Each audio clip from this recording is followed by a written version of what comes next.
வணக்கம் நண்பர்களே.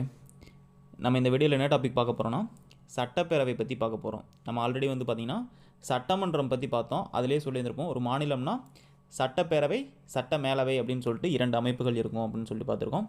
அதில் பார்த்திங்கன்னா நம்ம சொல்லியிருந்திருப்போம், அதில் சட்டப்பேரவை மக்களால் தேர்ந்தெடுக்கப்பட்ட பிரதிநிதிகளை கொண்ட சட்டப்பேரவை தான் ஒரு மாநிலத்தோட உண்மையான அதிகார மையம் அப்படின்னு சொல்லிட்டு நம்ம பார்த்தோம். ஓகேங்களா? சட்டப்பேரவை அப்படின்னு எடுத்துன்னா விதி 170 கீழே பார்த்திங்கன்னா சட்டப்பேரவை உள்ளது. ஓகேங்களா? நாடாளுமன்றத்தின் மக்களவையை போன்று அமைக்கப்பட்டதே சட்டப்பேரவை. அதாவது நாடாளுமன்றத்தோட கீழவை மக்களவையை போன்று அமைக்கப்பட்டது தான் பார்த்திங்கன்னா சட்டப்பேரவை. அங்கேயும் பார்த்திங்கன்னா மக்களால் தேர்ந்தெடுக்கப்பட்ட பிரதிநிதிகள் மட்டும்தான் இருப்பாங்க. இங்கேயும் பார்த்திங்கன்னா மக்களால் தேர்ந்தெடுக்கப்பட்ட பிரதிநிதிகள் மட்டும்தான் இருப்பாங்க. விதி 170 படி இந்த அமைப்பு உருவாக்கப்பட்டிருக்கு. ஓகேங்களா? இதுதான் பார்த்திங்கன்னா ஒரு மாநிலத்தோட உண்மையான அதிகார மையம் அப்படின்னு சொல்லலாம். ஏன்னா பார்த்திங்கன்னா மக்களால் தேர்ந்தெடுக்கப்பட்ட பிரதிநிதிகளுக்கு தான் பார்த்திங்கன்னா உண்மையான அதிகாரம் இருக்குது. ஓகேங்களா? விதான் சபா என்று அழைக்கப்படுகிறது. அதாவது சட்டமன்ற மேலவை பார்த்திங்கன்னா விதான் பரிஷத் அப்படின்னு சொல்லுவாங்க. கீழவை பார்த்திங்கன்னா விதான் சபா அப்படின்னு சொல்லுவாங்க. உறுப்பினர்கள் பார்த்திங்கன்னா வயது வந்தோர் வாக்குரிமையின் அடிப்படையில் தேர்ந்தெடுக்கப்படுகின்றார்கள். அதாவது 18 வயது அடைந்த அனைவராலும் பார்த்திங்கன்னா வாக்குரிமை அடிப்படையில் தேர்ந்தெடுக்கப்படுறவர்கள் தான் பார்த்திங்கன்னா சட்டப்பேரவைக்கு உறுப்பினர், அதாவது பிரதிநிதிகளாக வர முடியும். ஓகேங்களா? மாநிலங்களில் சட்டப்பேரவை உண்மையான அதிகார மையமாக செயல்படுகிறது. அதாவது ஒரு மாநிலம் இருந்துச்சு அப்படின்னு பார்த்திங்கன்னா, அதாவது கீழவையான சட்டப்பேரவை தான் பார்த்திங்கன்னா உண்மையான அதிகார மையம். அதுக்கு தான் பார்த்திங்கன்னா ஒரு சட்டத்தை இயற்றுவதற்கான அதிகாரம் இருக்குது அப்படின்னு சொல்லலாம். அடுத்து பார்த்திங்கன்னா மக்கள் தொகை அடிப்படையிலேயே சட்டப்பேரவை உறுப்பினர்கள் பார்த்திங்கன்னா எண்ணிக்கை அமைந்திருக்கும் அப்படின்னு சொல்கிறாங்க. அதாவது ஒரு மாநிலத்தில் இருக்க மக்கள் தொகையை பேஸ் பண்ணி தான் சட்டப்பேரவை உறுப்பினர்களோட எண்ணிக்கை பார்த்திங்கன்னா அந்த மாநிலத்தில் இருக்கும் அப்படின்னு சொல்கிறாங்க. உறுப்பினர்களோட எண்ணிக்கை அப்படின்னு எடுத்துட்டோம்னா ஒரு மாநிலத்தோட உறுப்பினர்களோட எண்ணிக்கை அதிகபட்சமாக பார்த்திங்கன்னா 500 வரைக்கும் இருக்கலாம். குறைந்தபட்சம் பார்த்திங்கன்னா 60க்கு மேலே இருக்கணும். ஓகேங்களா? 60க்கு மேலே 500க்குள்ளே பார்த்திங்கன்னா உறுப்பினர்களோட எண்ணிக்கை இருக்கணும் அப்படின்னு சொல்கிறாங்க.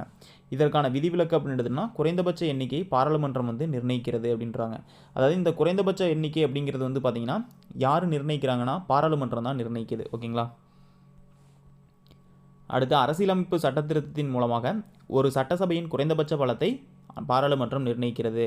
அதாவது அரசியலமைப்போட சட்டத்திருத்தத்தின் மூலமாக பார்த்திங்கன்னா ஒரு சட்டசபையோட குறைந்தபட்ச பலம் பார்த்திங்கன்னா பாராளுமன்றம் நிர்ணயிக்கிறது.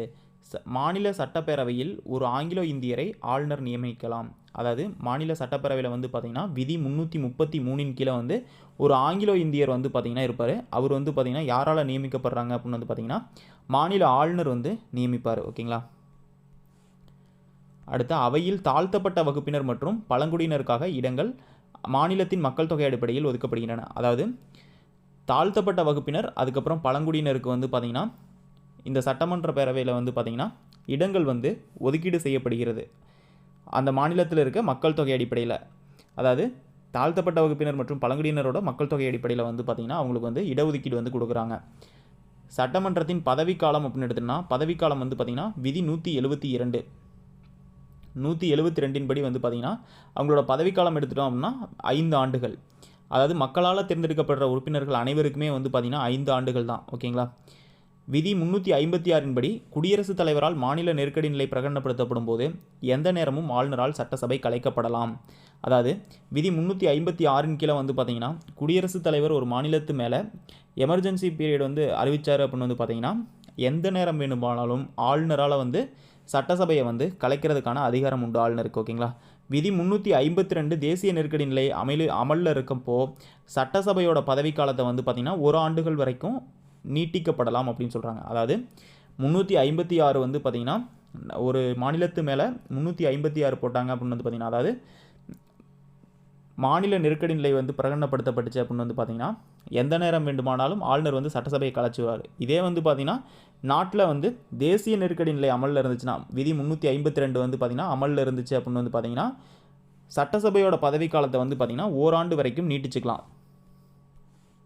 அடுத்து நெருக்கடி நிலை பிரகடனம் திரும்ப பெறப்பட்ட 6 மாத காலத்திற்குள் பார்த்திங்கன்னா புதிய தேர்தல்கள் நடத்தப்பட வேண்டும். அதாவது மாநில நெருக்கடி நிலை பார்த்திங்கன்னா விதி 352 கீழே பார்த்திங்கன்னா பிரகடனப்படுத்தப்படுகிறது. அந்த நெருக்கடி நிலை அமலில் இருந்துச்சு அப்படின்னு பார்த்திங்கன்னா நெருக்கடி நிலை பிரகடனம் திரும்ப பெறப்பட்டதுக்கு அப்புறமா 6 மாத காலத்திற்குள்ளே பார்த்திங்கன்னா புதிய தேர்தல்கள் நடத்தணும். விதி 174 படி பதவிக்காலம் முடிவதற்கு முன்பே முதலமைச்சர் சட்டசபையை கலைக்க ஆளுநருக்கு பரிந்துரை செய்யலாம். அதாவது விதி 174 கீழே வந்து பார்த்திங்கன்னா முதலமைச்சருக்கு பதவிக்காலம் 5 ஆண்டுகள் இருக்குல்ல, அந்த 5 ஆண்டுகள் முடிவதற்கு முன்னாடியே முதலமைச்சர் நினைச்சாங்க அப்படின்னு வந்து பார்த்திங்கன்னா சட்டசபையை கலைக்கிறதுக்கு ஆளுநருக்கு வந்து பரிந்துரை செய்யலாம்.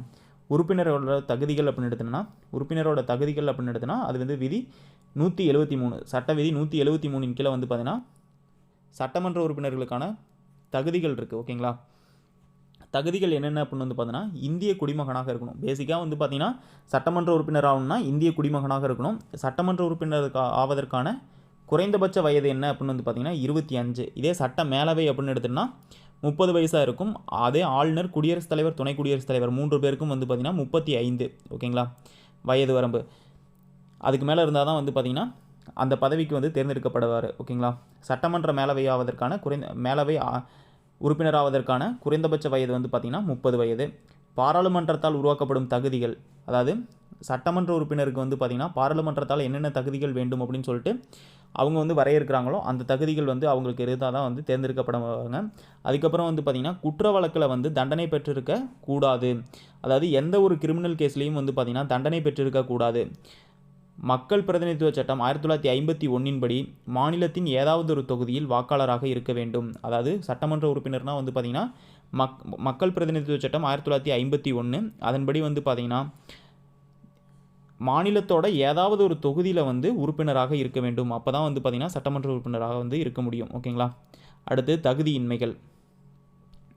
ஒருவர் சட்டமன்றத்தின் இரு அவைகளிலும் உறுப்பினராக இருக்க முடியாது. அதாவது இவருக்கான தகுதியின்மை அப்படின்னு எடுத்தோம்னா ஒருத்தர் வந்து பார்த்திங்கன்னா 2, அதாவது மேலவை கீழவைன்னு 2 இருக்குல்ல, அந்த 2 அவைகள்லையும் இருக்க முடியுமா அப்படின்னு கேட்டிங்கன்னா இருக்க முடியாது. ஒருவர் ஒன்றுக்கும் மேற்பட்ட மாநிலங்களில் சட்டமன்றங்களில் வந்து பார்த்திங்கன்னா உறுப்பினராக இருக்க முடியாது. அதே மாதிரி வந்து பார்த்திங்கன்னா ஒருத்தரே வந்து பார்த்திங்கன்னா 2 மாநிலங்களில் சட்டமன்ற உறுப்பினராக இருக்க முடியுமா அப்படின்னு கேட்டிங்கனாலும் அதுவும் முடியாது. மத்திய மாநில அரசின் ஊதியம் பெறும் பதவியில் எதுலேயும் இருக்கக்கூடாது. அதாவது யூபிஎஸ்சி, டிஎன்பிஎஸ்சி போன்ற மத்திய மாநில அரசு பதவிகளில் வந்து பார்த்திங்கன்னா எதுலேயும் ஊதியம் தரும் பதவியில் வந்து எதுலேயுமே இருக்கக்கூடாது. அடுத்து பதவி விலகல். பதவி விலகல் அப்படின்னு பார்த்தோன்னா மாநில சட்டமன்றத்தின் இரு அவைகளிலும் தேர்ந்தெடுக்கப்பட்டவர்கள் ஒரு அவையிலிருந்து பதவி விலக வேண்டும். அதாவது மாநில சட்டமன்றத்தோட 2 அவைகளிலும் தேர்ந்தெடுக்கப்பட்டிருந்தாங்க அப்படின்னு வந்து பார்த்திங்கன்னா, அதாவது சட்டமன்ற பேரவையில் வந்து மக்களால் தேர்ந்தெடுக்கப்படுறாங்க, அவரே வந்து பார்த்திங்கன்னா மேலவையிலையும் வந்து பார்த்திங்கன்னா தேர்ந்தெடுக்கப்படுறாரு அப்படிங்கிற பட்சத்தில் வந்து பார்த்திங்கன்னா ஒரு அவையிலிருந்து அவர் வந்து பதவி விலகிக்கணும். தகுதியின்மையின் காரணமாக பதவி விலகல் வந்து இருக்குது. ஓகேங்களா, தகுதி இல்லை அப்படிங்கிற பட்சத்தில் வந்து பார்த்திங்கன்னா ஆளுநர் வந்து பதவி விலக்கிடுவார். அதுக்கப்புறம் வந்து பார்த்திங்கன்னா பதவியை ராஜினாமா செய்தல், தாமாக முன் வந்து பதவியை வந்து ராஜினாமா செய்யலாம். அப்படி இல்லை அப்படின்னு வந்து பார்த்திங்கன்னா முன் அனுமதியின்றி சட்டப்பேரவை கூட்டத்திற்கு 60 நாட்கள் வந்து பார்த்திங்கன்னா விடுப்பு எடுத்திருந்தால் பதவி விலக வேண்டும். அதாவது எந்த முன்னனுமதியும் இல்லாமல் சட்டப்பேரவை கூட்டத்திற்கு வந்து பார்த்திங்கன்னா 60 நாட்கள் வரல அப்படிங்கிற பட்சத்தில் வந்து அவர் வந்து பதவி விலக வேண்டும் அப்படின்னு சொல்கிறாங்க. ஓகேங்களா, அடுத்து சட்டப்பேரவையின் பணிகள். சட்டப்பேரவையின் பணிகள் அப்படின்னு எடுத்தோம்னா சட்டசபைக்கு அமைச்சரவை பொறுப்புடையது. அதாவது சட்டசபைக்கு வந்து பார்த்திங்கன்னா அமைச்சரவை தான் வந்து பொறுப்புடையது. இந்த அமைச்சரவை அப்படின்னு எடுத்தோம்னா இது கீழே 3 அமைச்சர்கள் இருப்பாங்க. ஒன்று வந்து கேபினெட் அமைச்சர்கள், இன்னொன்று வந்து பார்த்திங்கன்னா ராஜாங்க அமைச்சர்கள், இணை அமைச்சர்கள் அப்படின்னு சொல்லிட்டு 3 அமைச்சர்கள் இருப்பாங்க. இவங்களை கொண்டது தான் வந்து பார்த்திங்கன்னா அமைச்சரவை. ஓகேங்களா, சட்ட மேலவையை விட சட்டப்பேரவை வந்து பார்த்திங்கன்னா அதிகாரமிக்கது அப்படின்னு சொல்லலாம். ஏன்னா வந்து பார்த்திங்கன்னா மக்களால் தேர்ந்தெடுக்கப்படுற உறுப்பினர்கள் எங்கே இருக்காங்கன்னா சட்டப்பேரவையில் இருப்பாங்க. அதனால் வந்து பார்த்திங்கன்னா மக்களால் தேர்ந்தெடுக்கப்படுற உறுப்பினர்களுக்கு தான் அதிகாரம் அதிகம். ஏன்னா வந்து பார்த்திங்கன்னா நம்மளோட நாட்டில் வந்து மக்களாட்சி நடைபெற்று கொண்டிருக்கிறது. அதனால் பொதுப்பட்டியல் பொதுப்பட்டியல் மற்றும் மாநில பட்டியலில் உள்ள துறைகளுக்கு சட்டம் இயற்றுகிறது. அதாவது சட்டமன்ற பேரவை வந்து பார்த்திங்கன்னா என்ன பண்ணுவாங்க அப்படின்னா பொதுப்பட்டியல்லையும் அதுக்கப்புறம் வந்து மாநில பட்டியல்லையும் வந்து பார்த்திங்கன்னா சட்டம் இயற்றும் அதிகாரம் படைத்தது. மாநிலத்தின் நிதி சார்ந்த செயல்களை வந்து கட்டுப்படுத்துவது எது அப்படின்னு வந்து பார்த்திங்கன்னா சட்டமன்ற பேரவை தான். அதாவது நிதி மசோதா, அதுக்கப்புறம் பண மசோதா போன்ற இந்த மாதிரி நிதி சம்பந்தமான தகவல் எல்லாமே வந்து பார்த்திங்கன்னா எதை சார்ந்தது அப்படின்னு வந்து பார்த்திங்கன்னா சட்டப்பேரவையை சார்ந்தது. ஓகேங்களா, சட்டமன்றத்தோட அனுமதியின்றி புதிய வரிகளை வந்து விதிக்க முடியாது. ஓகேங்களா, இது வந்து பார்த்திங்கன்னா புதிய விதிகள் கிடையாது, வரிகள்.